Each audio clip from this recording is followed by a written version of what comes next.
I'm Marc Wafer, and I'm a Tim Hortons franchisee in Toronto. The AODA is a great piece of legislation, and we must comply with it. All businesses must comply.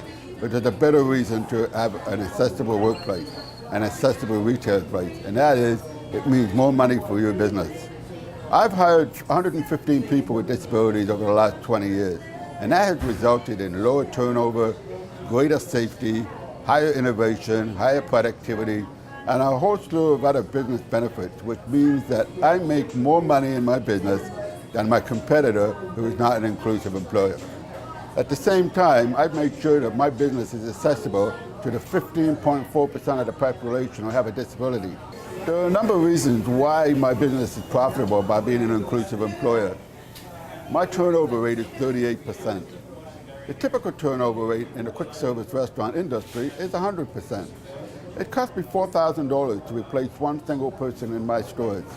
If you think about that, at 38% versus 100%, I obviously have a more profitable bottom line. If we look at safety, people with disabilities tend to work in a more safe manner. They tend to be less risk takers. Businesses are reluctant to hire people with disabilities, basically because of fear. They're afraid that hiring people with disabilities will mean more supervision, expensive accommodations, less productivity, more sick time. And of course, these are all myths and misperceptions. In fact, attitude of employers is the greatest barrier that a person with a disability faces in order to get meaningful and competitively paid work.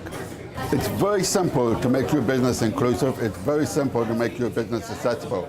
But I will guarantee you one thing, it is good for business.